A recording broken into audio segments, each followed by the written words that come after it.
Friday, everybody, and welcome into the Gramlich and Mac Lane podcast.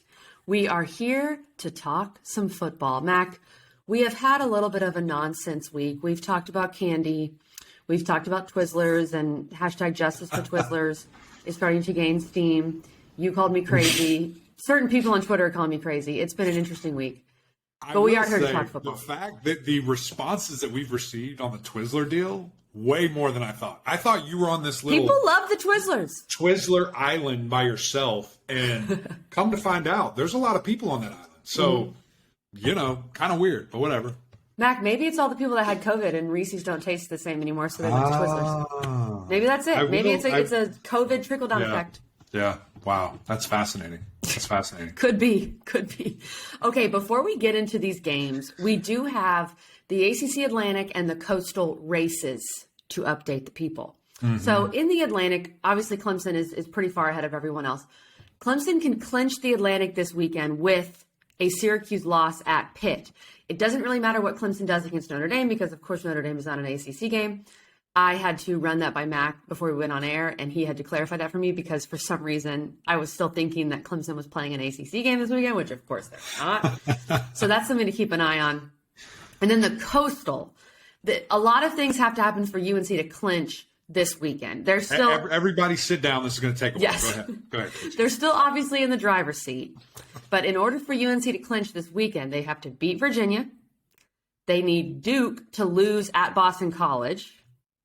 They need Georgia Tech to lose at Virginia Tech. And they need Miami to lose at Florida State or versus Florida State. They're hosting Florida State. 3 out of 4. Shout out Brian Ives for telling us all this stuff. The GOAT of Brian Ives. Listen, there are only 2 divisions in all of college football that can be decided this weekend, and that's the ACC. Take that for whatever that means. I don't know. Is that good? Is that bad?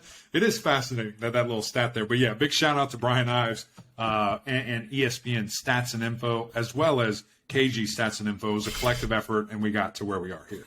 I give Brian Ives the nod, but that surprises me that the Big Ten West is not in play, and perhaps it could be decided next weekend. It just feels like, as per usual, Mac, Illinois has run away with that division. Yeah, everyone knew that. Everyone knew that to start the season. What are you talking about? And I am still hoping, give me Illinois, UNC in a bowl game, please. I know that UNC fans just want to go to the Orange Bowl, but I want to see an SEC team. I don't want to see I get that, but I just think that would be really fun.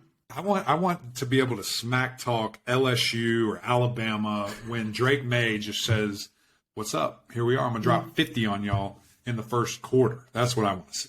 Oh, number 10 LSU, the elite team that is number 10 LSU. You know what's crazy? If they win this weekend, they are in first place of the West, which insane. Is bonkers.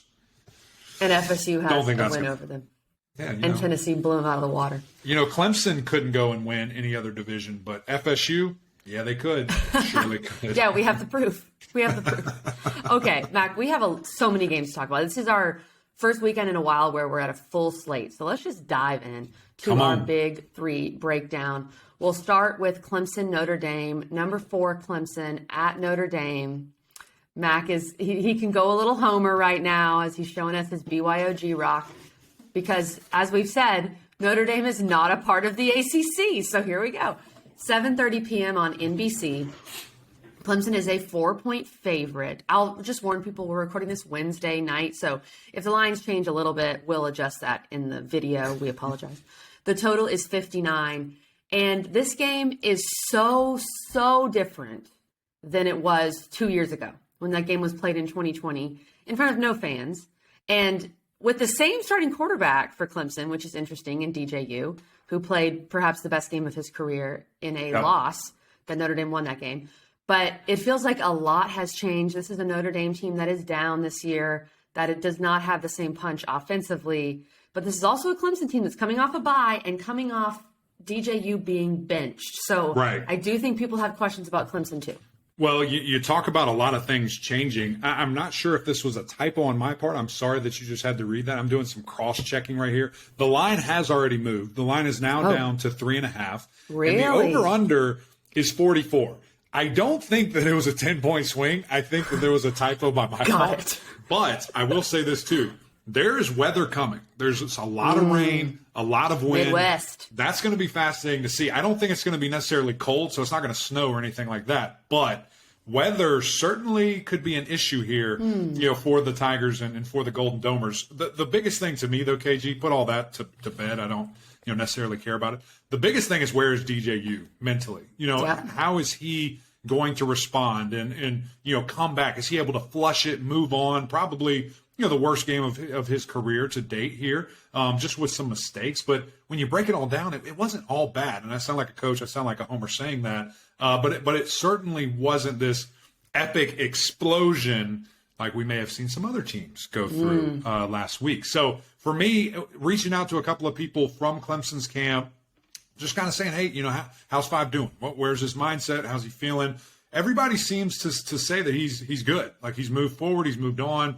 He's been great in practice. And I think that's what you need to do. You're a veteran guy. You're a junior. You've been there, done that. And you had great success against Notre Dame the last time you were there individually. Didn't get the dub, but able to really set records, all-time records, most passing yards ever, by a player against Notre Dame. So for me, it's just all about seeing what he's able to do.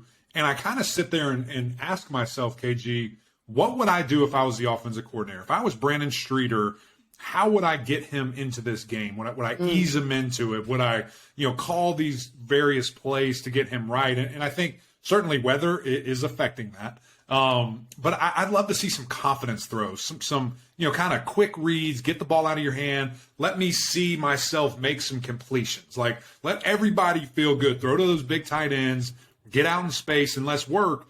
And then let's cover the playbook, get things going, and really moving in the right direction. You have to get the tight ends involved. Need to see Bo Collins get back involved. Like, he's kind of disappeared for like a month now, which is crazy. And then still Will Shipley. I mean, he's the best player on the team. He's going to touch the football a lot of different ways. That 1-2 punch with he and Moffa has been excellent to see. I expect a lot of that, and maybe even when you see what the weather's going to look like. Clemson had a lot of two-back sets last year.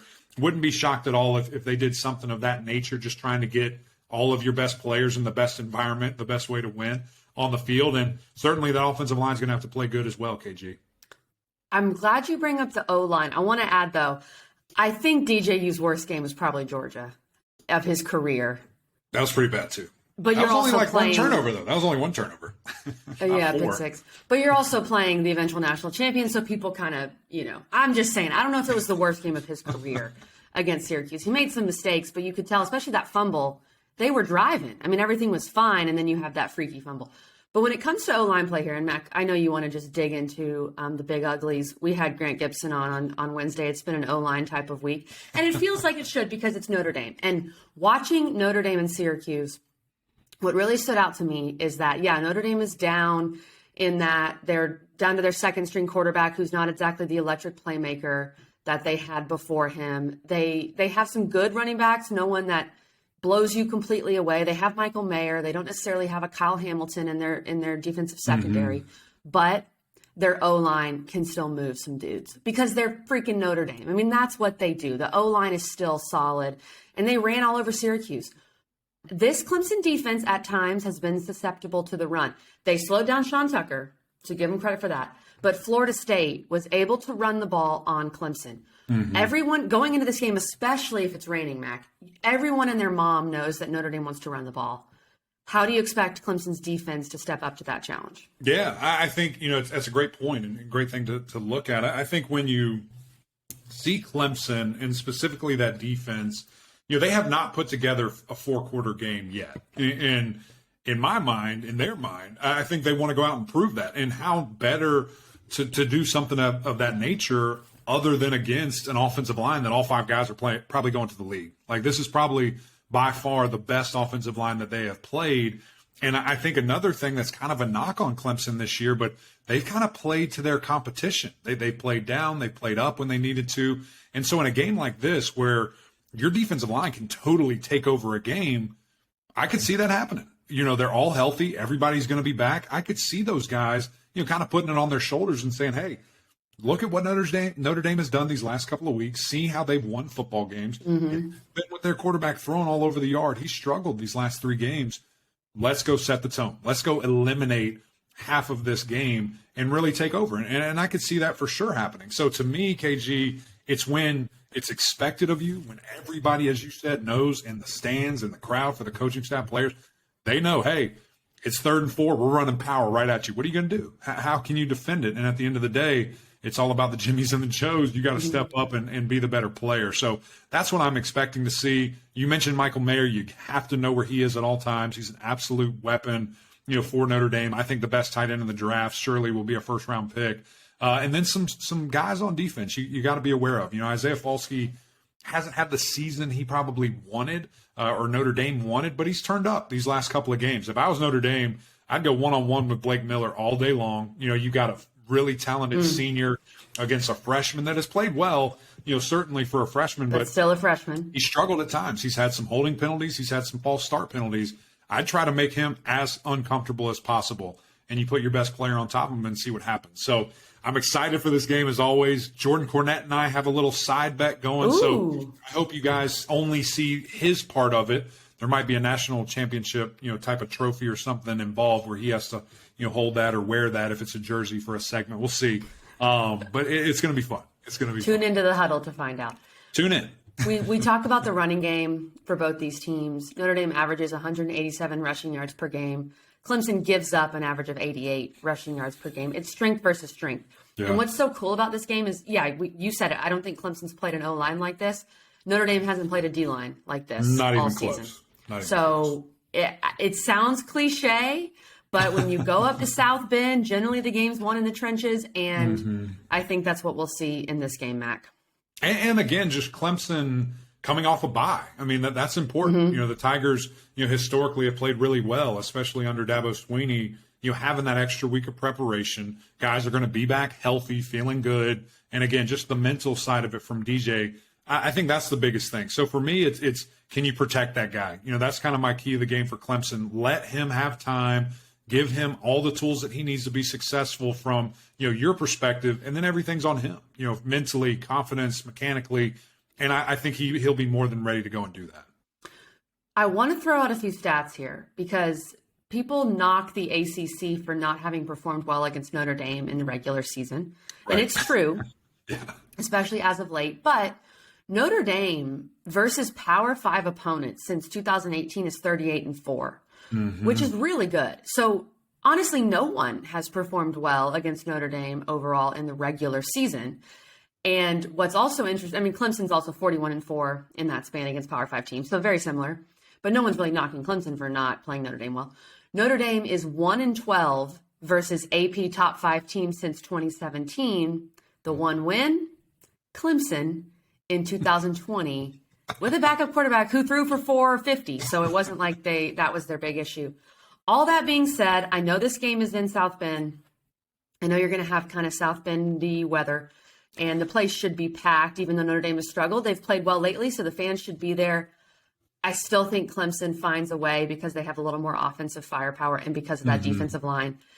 I think Clemson minus 3.5 is the way to go. I think it's an easy call there. And interesting about the crowd, KG, I know a lot of Clemson fans that are going. There's going to be a ton of because orange. They missed the chance in 2020, so they want to go. There's going to be a ton of orange in those stands. It's going to be fascinating to see if everybody's in raincoats. Bring your orange freaking raincoats, people. Go and buy them from your local Walmart, whatever you got to do. We got to pack that thing out. I don't need to see a bunch of black raincoats nobody knows who you're a fan of. I'm taking Clemson. I think over-under, it's just so hard with the weather and two teams that are going to be running the football. 44?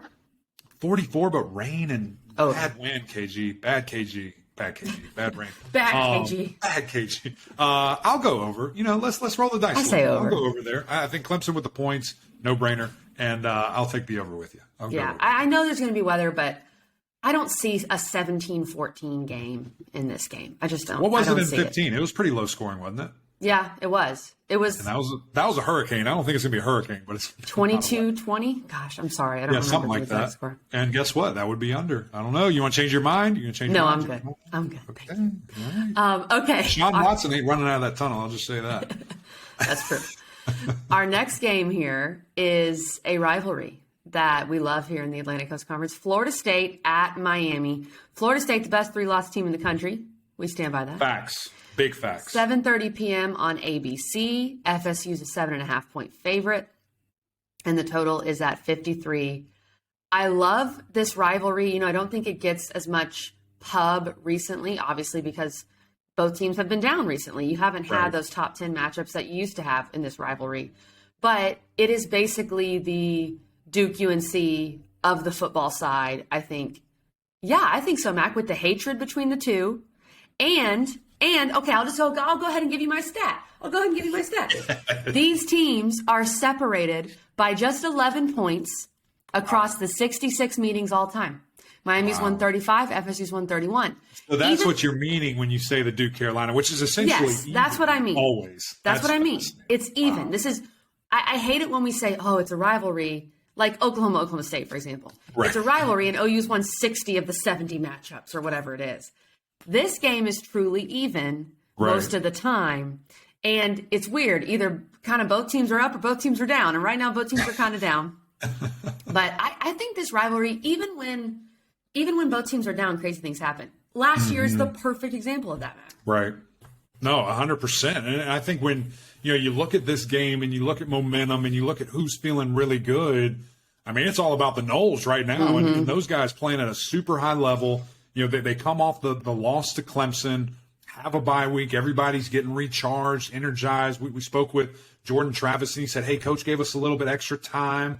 Everybody's feeling good. And what do? Go out and dominate, their first game back. Jordan Travis just looks like a monster, throwing the ball all over the yard, nearly 400 yards passing, right at 3 touchdowns through the air, and a 100-yard rusher. I mean, that they are really playing at a high level. And I think what's interesting, KG, is when you really look at FSU and you look at their numbers and what they're doing, this team is super balanced. And I know we talk about that a lot, speaking about an offense specifically, but they've got the number 2 total offense. They've got the number 4 passing offense. They have the number 1 rushing offense. They have the number 3 total defense in the ACC. These guys are playing at a high level, and they're being able to do it. The only kind of if I had a changed moment was just, could you get one of those wins against a ranked team, whether huge. It was Clemson, Wake, or NC State, and the they were right there. Is what stands out. Yeah, kind of gave the game away a little bit, where NC State had to come clawing back without their starting quarterback. And so to me, it's just like this team is very close, and I think going to make some real noise as the season continues. I've already gone on the record. I think they're winning out and going to have a really nice record at the end of this thing. And then you look at momentum for next year, who's going to come back, who might be swayed to come back because of that, and what these guys could do. So Coach Norvell and company, they're building like crazy. It's awesome to see it. And Florida State, really impressive right now. I think after a victory, if they get it done this weekend, I think they'll be ranked next week. They should be. And I think that some people who maybe aren't paying as much attention, maybe only watched the LSU game and haven't watched since, just think, okay, this FSU team is still kind of like last year's team. It's night and day. They should have beaten NC State. They played Clemson really well. They played Wake really well. So it's not a team that is still kind of trying to get back to a certain level. I think they are at a certain level. Now, they're still trying to get back, of course, to that FSU standard. Yeah. But I think they're definitely a team where you know what you're going to get night in and night out. And that was not the case with FSU for the past couple of years. Yeah. For Miami, though, Mac, we have the big question of the status of Tyler Van Dyke, of TVD. Yeah. This week, Mario Cristobal said that TVD is, quote, practicing and getting better every single day. Okay. And Will Mallory said that TVD looks good in practice.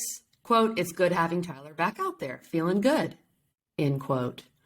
Is he going to play, Mac? I feel like they got me with this last week with Jeff Sims. Right. And then I thought Jeff Sims was going to play. The only reason to take Miami plus the points is because this game's at Miami. And I'm not saying it's the Miami crowd that's going to be a factor. I'm saying you don't get the FSU crowd.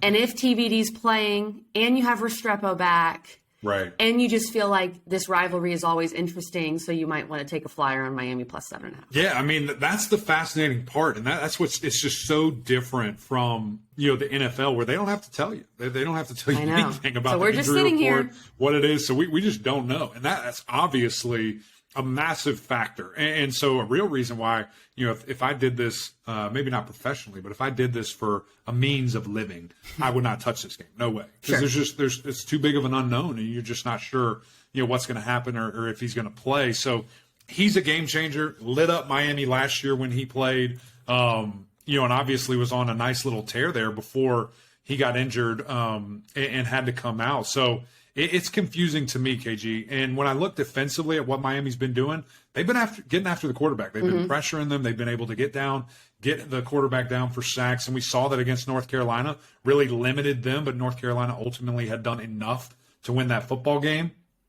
You ain't getting Jordan Travis down. He's the least sacked quarterback in the ACC, only giving up 7. That offensive line's playing really well, but also he's very elusive and knows how and when to get rid of the football. So I think that'll kind of eliminate that factor. So really it does come down to TVD and if he's going to play. And my key to the game for the Noles is just to continue to run that football. It's who you are. It's what you do. It's a part of it. And I know last week they didn't have to because Jordan throwing the ball at like 15 yards a clip all over the yard. But would like to see them get back to that. And then for Miami, it truly is just a question mark at the quarterback position. It's not even really a key. It's if Tyler Van Dyke can go, let him rip it. If not, what are we going to do? What's our identity? Who are we going to be as a football team? And that's why I think this pick ultimately is so hard. I think I'm rocking with the Noles. I think that the Noles are good enough. And so even if TVD is coming back off the injury, it sucks. I don't like this at all, but I'm gonna pick the Noles. Yeah, I am. No, you know what? I agree. I think even if TVD is back, this Miami team is in such a weird place, right? And I feel like I can trust Florida State. Like I said, which Florida is weird State, to say for the last couple of years. Yeah, but it's different. I mean, Florida State has been consistent in terms of who they are and what they do every week. So give me FSU on the road, and with TVD, if he does play, maybe he's not 100%. It's been a couple weeks. There's those factors as well. Yeah, 100%. Totally agree. How about our I hate when we agree. How about our final game of the Big 3 breakdown here? And we've got number 21 Wake Forest at number 22 NC State with these playoff rankings. This is the primetime game, 8 p.m. on ACC Network. The Huddle crew will be there. Shout out. It's homecoming, as we learned with our guy Grant Gibson. Wake is a 4.5-point favorite, which I find so interesting. Vegas, why? The total's at 54.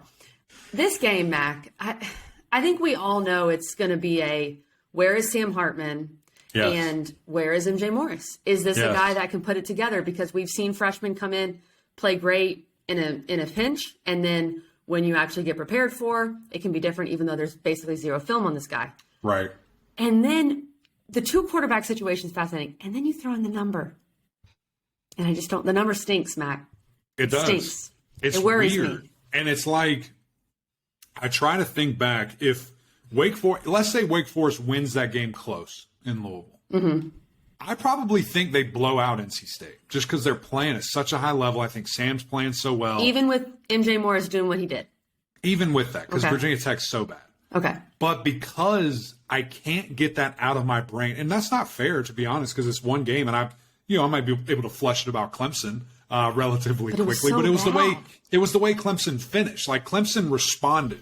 Wake never responded. It just kept getting worse and worse and worse. And so to me, it's like, daggum, I'm hung up on DJ. What is he going to look like? I'm really hung up on these guys. Right. What is the offensive line going to do? Receivers, can they make plays? I've got guys getting hit in the face with the ball, almost a pick 6 after we've thrown 2. Sam Hartman just, responsible for all kinds of turnovers. So to me, it's like, how the heck do you recover from that? How bad could one bad day really be that doesn't lead to other things? All the external factors with homecoming, the environment, the atmosphere, the 15-game win streak at Carter Finley, one of the longest. It has the opportunity, if they win, to become tied with the longest win streak ever for NC State at home.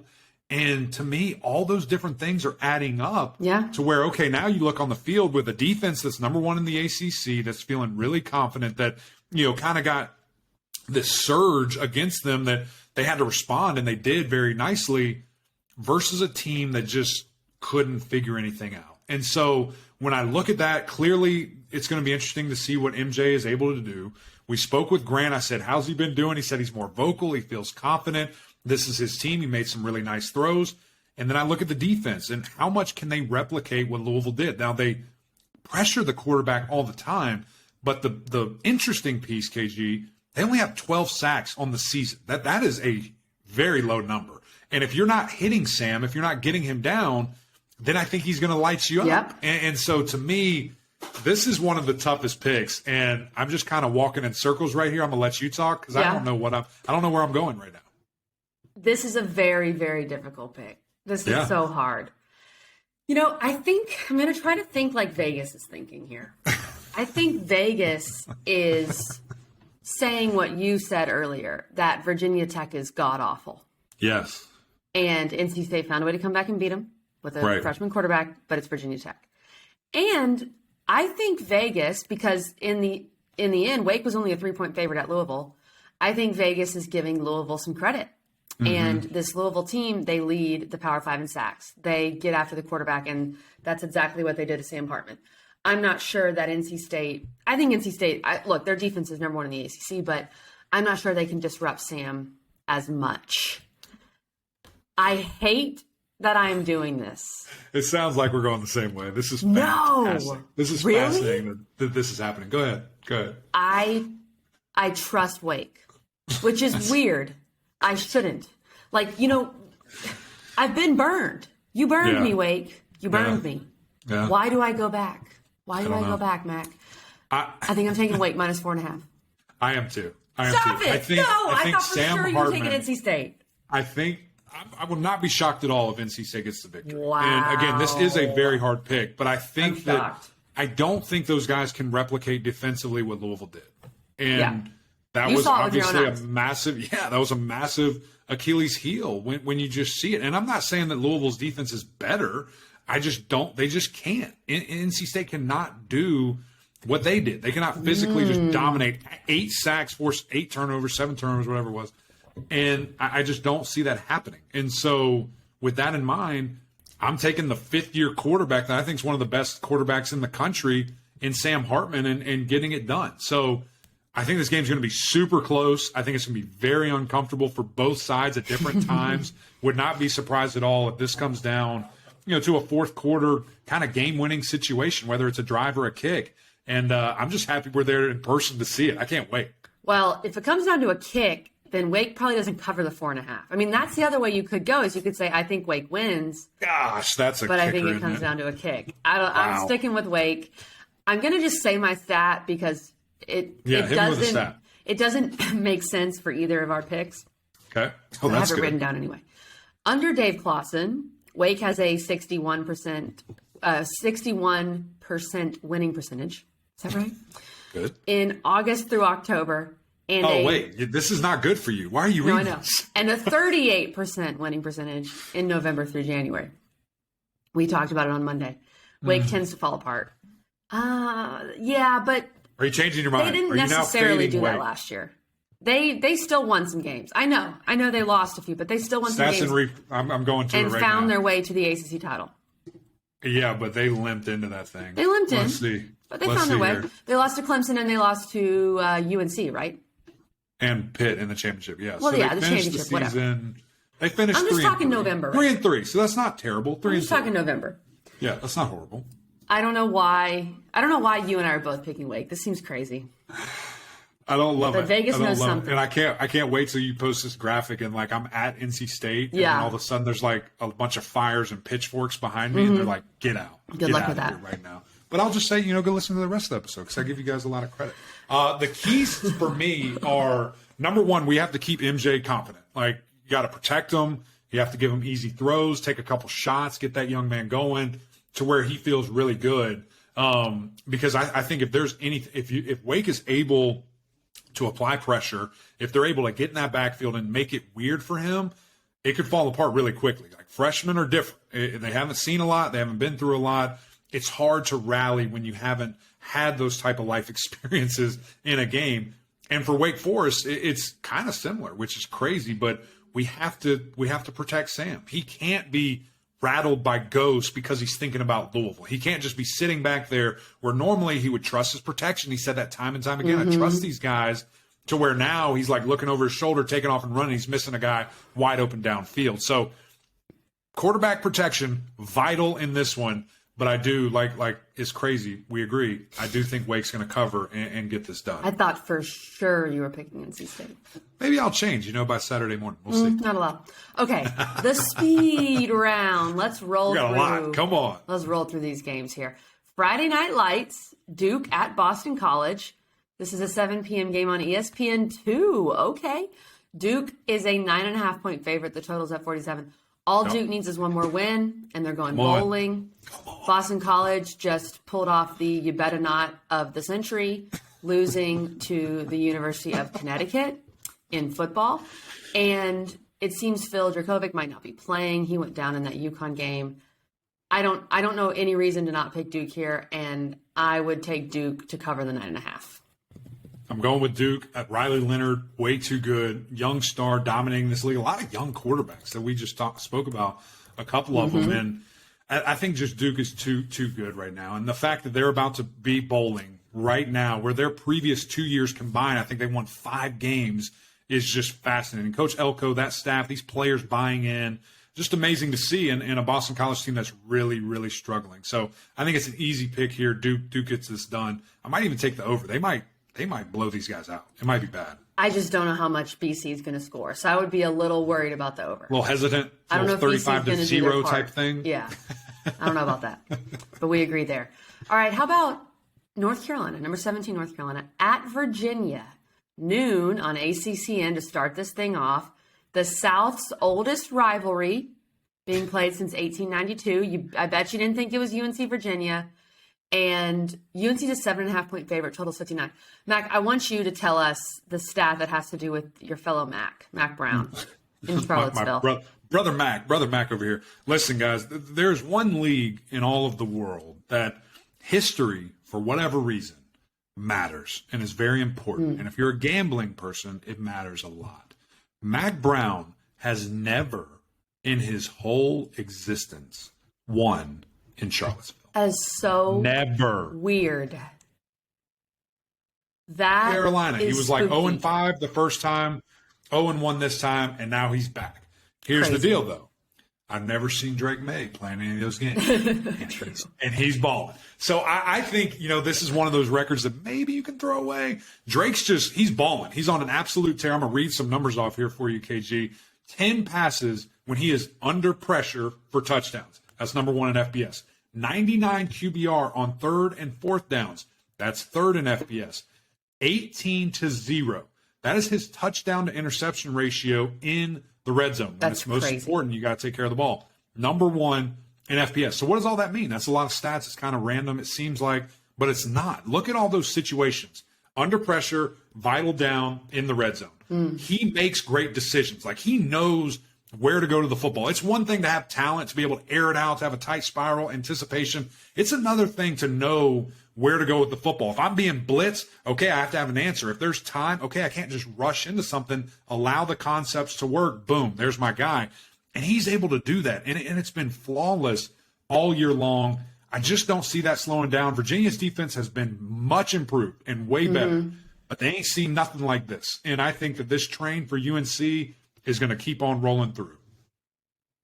I agree, Mac. I'm glad that you spelled out those Drake May numbers, because specifically the Reds, 18-0 TDINT ratio in the red zone. That is unreal. You haven't made a mistake in the red zone. You haven't thrown a pick in the red zone.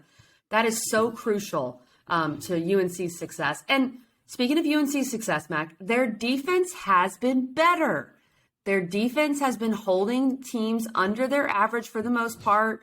They give up a bunch of yards, but they don't give up a bunch of points. Right. So which keep is that in important. mind. Yeah. Because we keep scoring this sport, which is good. It's not just whoever has the most yards wins. That's Sometimes right. they do, honestly, but not all the time. That's right. Honestly, another impressive game to add to that stat, because just a Virginia team that I think they're averaging like 15, 17 points a game on offense. So it's not like these guys are going to stretch you out. So defense, big improvement here. I'm obviously going Carolina. I think you can take the over. I think these guys are just going to score a lot. I really do. I mean, this could get an embarrassing amount of points quickly from UNC. I could see a similar-ish score, maybe not a similar style game, but a similar score to UNC Pitt, maybe take a touchdown off for Pitt or something like that. So you've got the 50s to the teens. Mac, I'm taking UNC minus 7.5, but the more I look at this, and I'm assuming you are too, we are taking all these favorites. Which will not happen. With the hook. With the 0.5. Yeah, it's not going to happen. So if you want to reevaluate, just hit me on the text line. I'll give you the permission to change it on the graphic. We won't have evidence video-wise, but, whatever. I'll give you permission. Well, I'm coming off my worst week ever, so don't listen to me. But unfortunately, Mac and I are all making the same pick, so you kind of have to listen to me. Maybe it'll change right here in the what I'm deeming worst game of the weekend, KG. Georgia Tech at Virginia Tech, battle of the technical schools here. Who's the nerdier school? Virginia Tech favored. 3 is the line. 41.5 is the number. It's hard to think of anything worse from Miami, Virginia a week ago, but I think this is going to take the cake here. Give it to me. Come on. It's going to be bad. We've got some bad offenses in this game. We've got some decent-ish defenses, but here's what we've got. Brent Key, Jeff Sims is full speed this week. Will be Sims or Zach Pyron on Saturday, which I love that he's leaving that up in the air, of course. I don't like going against the Hokies at home, even though this year it's been smart to go against the Hokies at home, but I don't like going against them at home. However, it's a 12:30 kick, so it's not a night game, which is where I'd be more worried. You saw them at 11 a.m. earlier this year. Pack it out. I'll just say that. They'll pack it out. Against Wofford. They still pack it out. It is later in the season, but I don't think it'll be as rowdy. It's just not. It's not. Less opportunity. Less time and opportunity. I'm taking Georgia Tech +3. Yeah. Jeff Sims is full speed. I do not trust this Virginia Tech team at all. I think whatever fight Virginia Tech had in them, they probably lost when they let NC State get back in the game with their freshman quarterback. So I'm taking the Yellow Jackets +3. That's fascinating. Do we disagree? Yes, I'm going with the Hokies. I just think it's going to be the ugliest game we've ever seen. But that crowd, that environment, I think it's going to matter. We'll see. Think especially if you're changing quarterbacks, I think the Hokie Nation has a big opportunity here to get you guys a dub. And I think they get it done. Hokie Nation has done the Lord's work this year. Okay, we see. This is me jamming to Entertainment. Yeah, that's great, Mac. You're doing a great job. All right. Well, I'm glad we disagree on something here. Perfect. That's what we needed. All right.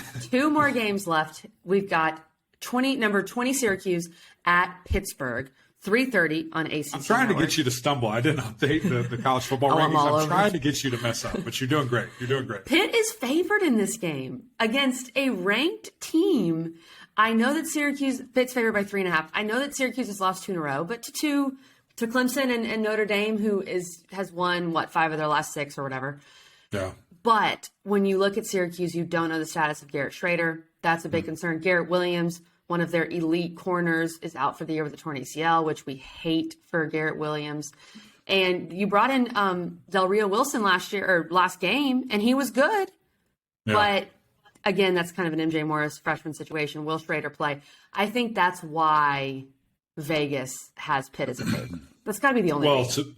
No. It's not the only reason. This is the only reason. Is Cuse cannot stop a bloody nose when it's running the football. And Pitt is going to run the football time and time and time again. Yeah. Here's my deal. If you have watched any college football as a coach for the last 2 weeks, you know what the game plan is. And when you have Izzy Abanikanda, you better run that thing 50-plus times.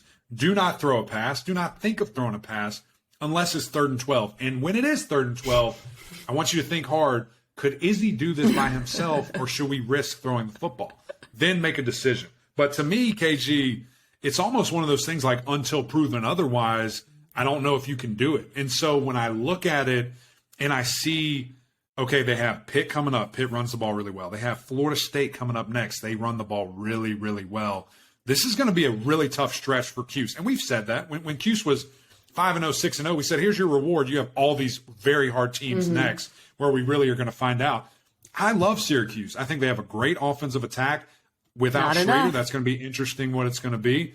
I think the defense is great, but there's been a huge weakness pointed out that we have to see adjustments. So until I see that, I don't trust it. I'm going with Pitt here. Wow. I think the under might be in play, but I think Pitt is going to run, and get the W here. Mac, all you said is logical, but I just can't believe that you have given up on Syracuse so quickly. I'm not giving up. You discarded them like they are 2 nights ago's leftovers. You're just done with Syracuse. Hold on. You don't eat Syracuse? You don't eat Syracuse. You don't eat leftovers that are 2 nights old? No, I would. Okay, 4 nights ago leftovers. Okay, there we go. You just thrown them out with your trash. Yeah. Mac, that is so disrespectful. This team is ranked. This team got to 6-0 because they're good at some things, okay? And yeah, they've had 2 bad weeks. But I'm going to put enough faith in Dino Babers to make some adjustments, defensively, and at least slow down Izzy Abanikanda a little bit. The thing, and yeah, Notre Dame is pretty one-dimensional. They do have Michael Mayer, who's an electric weapon. Pitt has been so one-dimensional that even when they get off to good starts, Louisville, UNC, and they run the ball with Abanikanda, even a bad defense like UNC can figure that out and at least do something against it. So I'm just not ready to give up on Syracuse yet. I think I fell in love with them too much at the beginning. And I'm going to ride him a little longer. I'm going to take Syracuse plus 3.5 at Pittsburgh. I understand that. I hope it happens, truly. I want as many ACC teams ranked as possible.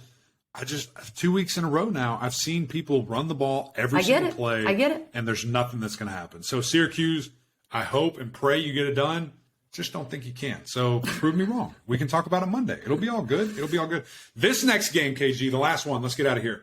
This is the biggest, you better not, the biggest peak team of mystery moment that we have ever had in the entire life of this podcast.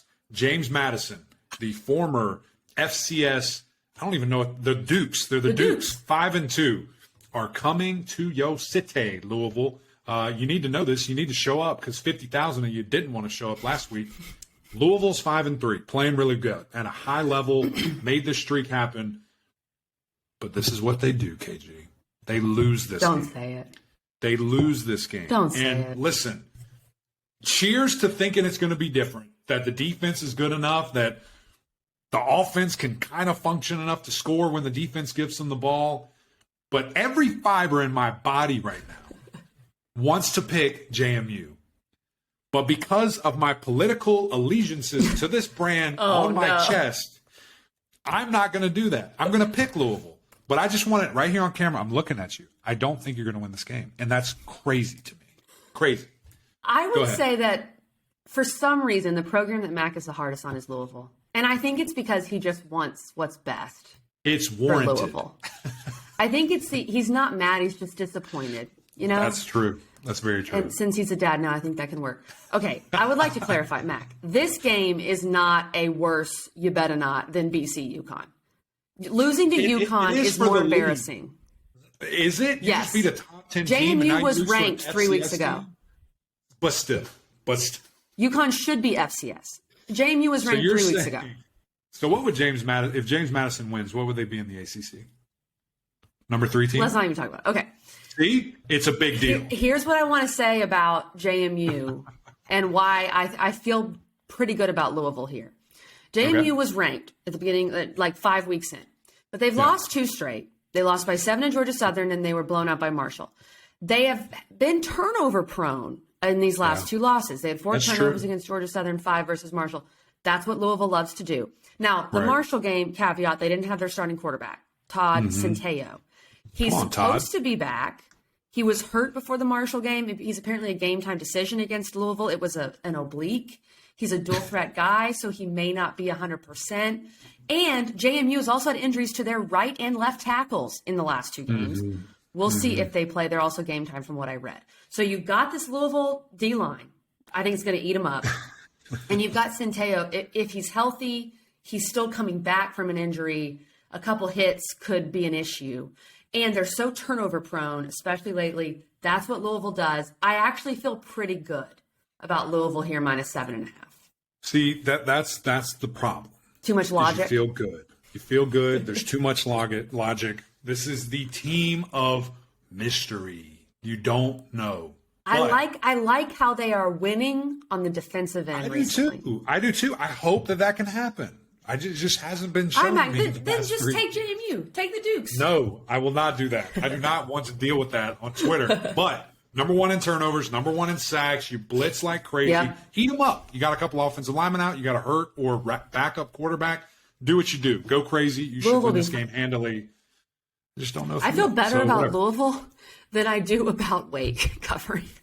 Wow, man. That just tells you where we are. We're upside down. We're in the multiverse. This is Louisville's universe that we're in right now. Mm-hmm. I gotta go. I'm hungry. I smell chili right over here. I can hear my baby. She's waking up. She's excited. That's it from us, guys. Another episode. Graham Lincoln McElwain. If you don't have SiriusXM, go get it. We've told you that for 100 weeks in a row. Don't know why you don't have it. We also need you to go to YouTube. Subscribe. Mash this button right here. It's been so fun to see you guys. We've had some really just fun time this week. It's been a silly week. It's been a fun week.